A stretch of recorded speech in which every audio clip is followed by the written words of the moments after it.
Okay, Mr. Purvis, because you know these microphones are on, so you speak loud and clear for us. Alrighty. And thank y'all for coming and just kind of run through your process and your budget. And kind of just tell your justifications about your requests are and how this proposal from the Superior Court judge, who you just heard just a small brief from, how it potentially will impact, may impact, or will impact. It will, and it really is the monster in the room if that goes into that. If the court does go to a regular monthly schedule, then we have the attorney staff that we have now are already running to both judges. They run to one judge and they run to the other. If we have one judge going full time, my people will not be able to run from courtroom to courtroom on alternate days. They'll be expected to be in a courtroom at the same time. I don't think we can do that. What we'd have to do is split up into trial teams, assign one 3-person trial team to Judge Irwin, assign one 3-person trial team to Judge Nation. And those people will be assigned to just the judge they're in front of, and that way they don't have to run back and forth all day long trying to get stuff done. It takes about 4 people to adequately handle a trial schedule. When we have a trial calendar call, it is routinely getting to whether there's a most recent one was 105 people on the trial calendar. Of those 105 people, my office had 78. Of those 78, I personally had 25. And then I intervened on another 4 that were on that calendar because either the DA was being hard-headed or my client was being hard-headed, but got them to move a little bit closer to the middle so the cases got resolved. But that did require my direct intervention with either one party or the other. There were total how many cases? For me, myself, was total about 78. 105 on the calendar. 105 on the calendar and 78. So was just my office. And maybe 20, yeah. 20% could afford their own attorneys. That's about it. Not much more, but those are the numbers we generally run into, is that calendars used to be almost the exact opposite. The local lawyers had a fee schedule in place that most folks would then dip into grandma's savings or they dip into retirement or something like that to get the money up for an attorney. The families are no longer doing that. They're no longer going into their savings to get an attorney, and even more, we now have folks that come in and insist that they're entitled to a free lawyer because they're entitled to one, even though they're economically overqualified. And we spend a lot of time arguing with those folks. Do they not have to provide financial documents? They do, and we look at them and say you're overqualified, and then they go away and they come back in another 2 weeks and try to fill out an application claiming that earlier information was all wrong. Here's new information trying to make themselves qualified. We say, no, you're still unqualified, and they leave muttering, and they'll come back in another week and try again. We've got one guy that has tried to make 4 applications for our services on a misdemeanor case because he just will not accept our pronouncement that he is overqualified. He's got a very nice house, got good income coming in, but he keeps saying that him and his wife are going to separate one day, and therefore we can't count her income. They're not separated. They're filing joint tax returns because that's what we found out. But he still insists that he's entitled to a free lawyer. So we have probably wasted 4 hours of time telling this gentleman over and over again he is not entitled to a free lawyer. So even when we say you're overqualified, that rarely stops the drag on our time. There's no free anything. And the taxpayers are somebody pays for it. Yeah. But they're insisting on that. So it is something that still takes away time that can be spent doing other things for other people. We have to stop and sit down and explain to this guy patiently over and over again, no, you're overqualified. They don't like hearing that.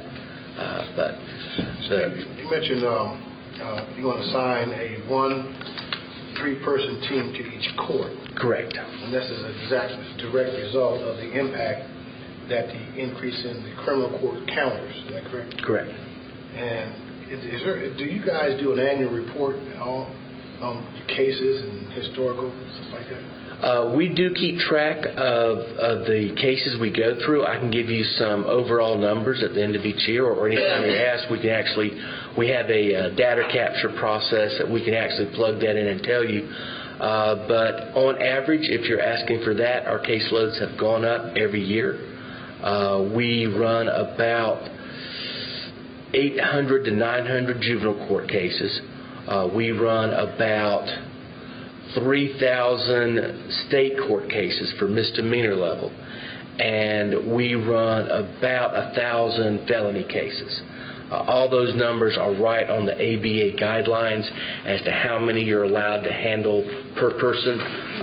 In state court, we are actually over the numbers allowed by the ABA. In juvenile court, we're a little bit lower. On the felony attorneys, we're right at the edge. We're mainly covering it because we can and we get it done, but just a slight increase is all it's going to take to push us over the ABA guidelines. That would help. If you guys would consider going forward, providing the BOC with an annual report, and you can go back 3, 4, 5 years historical before you date together, so that whatever three commissioners are sitting can look at that report and help us to see your needs and what is actually happening. That way we can make a better intelligent decision. Okay. I think it would be very, very helpful because you mentioned 105 days on the calendar. Another setting of the 105 days on the calendar, you get 75 in your office, or which is you? On those days, we have the 4 felony people go to the felony courtrooms. Mm-hmm. We have the 2 misdemeanor people go to the misdemeanor courtrooms. We have the 1 juvenile court attorney, she goes to juvenile courtroom. We have a magistrate court attorney that covers magistrate. When I was talking about the 75 days, I was talking about just the felony staff. The state court staff are in court even longer and even more often. They generally run court about 20 days out of every month. Judge Bills is in the courtroom for most all the time. She takes a break twice a year where they do not have court just about every day, but my state court people are in there fairly often. And that kind of information they will be in your annual report, so we can take a look at it. The quickest thing I can tell you is that when I got here in 95, I took the years 92, 93, and 94, and all the cases that we'd had during those 3 years, and I put them in one banker's box, and that was the year's business. This last year, it took 15 banker boxes to hold the year's business. So the loads have been going upward nonstop and have not slowed down. And good legal advice takes time. And we're getting to the point where we don't have time with the personnel we have to provide good legal advice. We've got to just say, hey, here's the deal. We're not going to talk about it. You got to take it. That's it. We're going to move on to the next one because we've got so many more coming on. And that's not right. We need to be able to take time with each person and say, here's what your options are. Here's what the evidence says. Here's what's going to happen. But that does take time. And at the levels of people we're running now, if we switch to a monthly courtroom, we won't have that time anymore. So current staffing is how many? Current staffing is 4 felony attorneys, counting myself. All 4 of us go to Judge Nations and Judge Irwin. We have an arraignment calendar for each one every month. We have a motions calendar for each one every month. We have a revocation calendar for each one every month. And then up till lately, we've been having 1 trial calendar for 1 judge each month. 4 felony attorneys. Any other attorneys in there? No. Okay. Not in felony. 2 state court. Then you got 2 state court. Correct. Okay, 2 state court. 1 juvenile. 1 juvenile. And 1 magistrate. How many is 4 persons? We have 1 investigator. 1 magistrate? Yeah. And with that 1 investigator, we have 1 state-paid secretary that handles the phones and deals with opening cases. We have 1 state-paid secretary that does nothing but data entry for the downtown office. And then we have a part-time secretary provided by the commissioners on a contract. And she helps get some space to where we don't have to shut the office down for lunch. We can actually keep the office open lunch instead of having to close down and saying, hey, we don't have enough staff to handle lunch. So you got 1 secretary to cover the whole... For everything. Okay. Everything else. So your current staff is 9 people over there. Well, we actually have the 4 felony attorneys, the 2 state court attorneys, the juvenile court attorney, the magistrate court attorney. Those are the attorney staff. Now, we also have 1 investigator, that's 9. 1 investigator. And then we have an administrator, a secretary who does the front desk, telephones and stuff like that, one secretary that does just JCATs, and a part-time secretary. Secretary is a secretary and an administrative secretary? Yes. She do two roles? She does 2 roles. Secretary, admin, okay. So that's 10 people, current staff at 10. But the county only pays for 5. You included your state pay. Right. I've included my state pay with that number. The county only pays for 5. Okay. Now, in your... Yeah. We're kind of weird hybrid in that we've got some state paid positions and some county paid positions. As an example, I'm state paid. My chief assistant is state paid. My investigator is state paid. And my 2 secretaries are state paid. One secretary is on a contract. She's county paid. So about half my staff is paid for by the state. And this annual report will break that out for us. I can do that. For common purposes. So now you're having a request for additional staff. Is that correct? Yes, sir. Over and above this 4 felonies in 2 states. Correct. What is that request? I see. Essentially, if we are going to go to I just typed up a little sheet brought over here to give you all. We have actually, and not to interrupt him, we've got 2 issues here. We've got one issue is the additional court thing. The other issue has to do with the fact that we've got somebody going to be going on an extended maternity leave.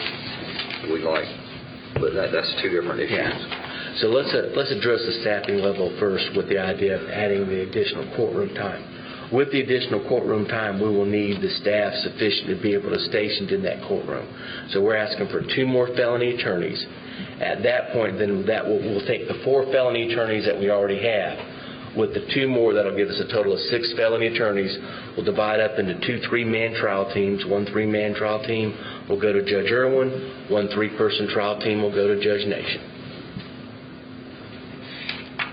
And that way we'll be able to handle both courtrooms without any downtime or any missing of court because we have to be next door. Judge Nation has said that this courtroom is going to run at the same time that Judge Irwin runs his courtroom, and can't be 2 people in 2 places at once. You can split it in half, can't you? You can. And what was that number the judge gave us a moment ago when we started off doing the savings of $40 per day on those inmates? $475,000 per year. Almost $500,000 a year. Because we won't see that until if we implement and go forward with all this budget-wise, that terminology, okay? We probably won't begin to see any kind of savings impact until about 6 months into this. And that's probably or true. longer. And this will be heavily front-loaded to get the people in there. I'm counting math-wise. We had the DA in here, and then that was 5 people requesting. He's asking for even more. And you're asking for how many here? Well, 4 that we'd have to find. The one was going to be from the 5% funding. I brought plenty. In 2012, then it becomes 5 in 2013. Well, we're just asking for 2 more felony staff of people. The numbers already. The money's it's already there stat-wise in terms of the personnel and the savings that we won't probably see until 6 months or 9 months. It's all theoretical. Yeah, but still. What a conservative person would necessarily want to go on, because you don't know. Yeah. I mean, it would be nice to get 30 people out a month, but you can't count on that. Now, would I like to see additional secretarial staff? Do we need them? Yes. Would I like to see additional investigators to handle this? Yes. We'll give you a ticket for that. Do I think the county can afford it? I don't think so. So I'm not asking for things that I can't think the county can afford just because I need them. Right. I'm telling you that if we switch to this new schedule, this is the minimum I need to adequately handle the staffing levels that the chief judge is asking for. Now, as Mr. Humphreys was saying, we actually have 2 different issues here as far as employees go. We have an employee that is fixing to go on maternity leave. Together with the time that she has already saved up and the guaranteed amount she's granted by the Family Medical Leave Act, she's going to take about 6 months off. Judge Bills has already made it very clear that she expects to see no drop-off in the staffing of her courtroom while that person is on medical leave.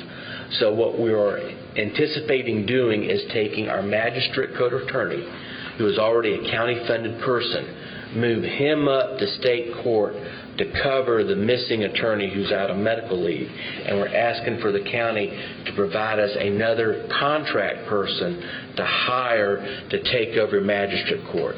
The reason why we're doing it that way is because experienced attorneys cost more, and we would have to pay somebody a fairly decent salary to have them go into state court to handle things.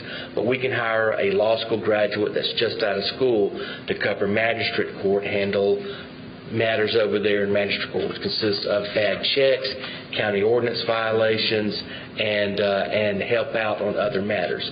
Now, something to keep in mind is that when we talk about state court, when we talk about magistrate court, those are county courts. So all the fine money coming from their efforts goes back to the county. So when we say we need another person in magistrate court, that person is pretty much paying for himself just by the funds the county is getting back and the ways and fines and fees, what's going on in ordinance court. Same thing for state court personnel per individual. That person is dealing with fines and fees collected by the county, and it doesn't, in Superior Court, the fees go to the state sends some back when they want to, maybe keeps track of it accurately and gets you back what you're supposed to get, maybe not. But again, with state court, it's a county-funded court. That money comes back to Rockdale County. It doesn't get kind of lost in the shuffle like it does when you go in Superior Court. But unfortunately, we do need the staffing levels to meet Judge Nace's pronouncement, and we want to do it adequately, and we want to make sure everyone gets a chance to be heard. And to do that, if he does insist, and he seems pretty adamant that this is going to happen, we will need that staff to make it work. I will point out that I've been the public defender out here since 1995. I've been the public defender since the state took it over in 2005. Since 2005, 3 other public defender systems have been sued by various agencies that are over in Atlanta. We've not been sued. That because we cover what we need to cover in an adequate fashion. If we get short-staffed, if we end up behind the 8 ball on that, I can't say we won't be sued. There might be someone who decides to file a lawsuit against Rockdale County saying that we don't provide enough services. We have not had that happen yet. I managed to make sure that we do what we need to do when we need to do it, and everything gets covered like it should. So we're at no risk right now, but I am saying that if it comes to a point where we end up getting people running back and forth to a courtroom, can't be there, judges hollering for them in one courtroom, we're busy in another courtroom, can't break away, someone is going to eventually complain and say, I wanted to talk to my lawyer, but he had to run next door to go because they wanted him there. I've been shortchanged, and we want to make sure that doesn't happen. So if you wanted to give me... It could cause a mistrial. That could cause a mistrial. It could cause some complaints. Even more expensive. Even more expensive, then you're back at square one. Federal lawsuit. And then when you end up dealing with federal lawsuits, you got a federal judge telling you how to spend your money. You guys don't get to make the decision. A federal judge does. I don't want to see a federal judge coming out here and telling us how we have to allocate our money. I want to make sure that we're proactive enough that we establish what we need to do. Right now we're within the ABA guidelines. Right now we're doing what we need to do. If the courtroom load expands, we need to expand my office. It's that simple. If Richard gets more staff, I need more staff to go against him. Let's not make my office the constriction in the snake where everything gets backed up. I'd like to see us be able to deal with what comes our way and keep working on it. Okay. Well, Steve, Mr. Humphreys, certainly appreciate both of you guys coming out today and putting the request on the table and looking for the request of the 2 additional family attorneys, which will take your staff to 6, right. And then the other contract public defender to go to the magistrate, and then your current existing state court magistrate goes to the state court. Correct. Because of that experience, so they don't miss a step in the state court. And that way we make Judge Bills happy. And he's worked in state court before too, so he knows. Yeah. He knows how she does things and everything. And that way we can keep everyone happy on the state court level. And with magistrate court, what we'd probably do is get an attorney that was trained by this attorney through our intern program. We do internships for third-year interns out of all the law schools in the area. We've had several interns come through. We train them well, they turn out to be good lawyers. Right now, there's a lot of lawyers that are doing retail because they can't find a job out there. We should be able to get a fairly good person for a magistrate court contract attorney without too much effort. Do you ever get to retain many of the interns? Positions? Or? What you need is you need an opening for them to go into. Mr. Gassner actually came through us that way, but a lot of the other folks, we end up trying to get them stationed in other offices. I have actually placed probably about 5 or 6 interns with other offices. We just don't have the openings because no one in my office ever leaves. I know 2 right now who would probably come to us in a heartbeat. Yeah. Wow, that's great. But we got to have some turnover in our office to get those openings. Well, it's just good that openings. they're familiar with your systems. Right. And I would hire both of those in a heartbeat. You what? I would hire either one of them in a heartbeat because they're very good. Well, that's good. But it saves us time and money when they are very good at their jobs on the front end. So we should be able to pick that up if the county can find the budget to grant us that to make Judge Bills happy. On the felony levels, I think that we should, the way the market is right now, we should be able to get a good attorney for that. I have received resumes this week alone from both the Ogeechee Public Defender's Office, where the guy was wanting to go back closer where he's from in Sandy Springs. He's got 10 years experience. And I've got a letter from the Henry County Public Defender's Office. They've got an attorney, again, who wants to move closer to home, and he would like to figure out, because home is not Atlanta, but even north of Atlanta, so he wants to get closer a little bit if he can, so he would come work for me with 7 years experience. So we got. How do they know you had open? We don't. Oh, okay. Send them in. They just send them in. We get cold calls all the time. I bet. Wow. Yeah. There's a lot of attorneys out of work right now. So I'm just saying that when it comes time, if the county does see fit to find the money to grant me those slots, we will be able to get a very experienced attorney at a level that's just unbelievable as far as salary, and we'll be able to get someone experienced in from another office, because they're sending me resumes left and right just because they want to get closer to town. And so we should. That is good. That's good for our office. And by the same token, no one ever leaves me because they're happy that they're here. Yes. So. Okay, that's nice to hear. That makes sure that you make sure that the people in the courtrooms representing the Rockdale citizens are good attorneys, are here for the long run. They're not someone who's just marking time till they can find that DA's job or something like that. They're here because they want to be here. Okay. Well, Steve, Mr. Humphries, thanks for that presentation. Okay. Thank you. Thank you very much. Thank you. Appreciate y'all's time. Thank you.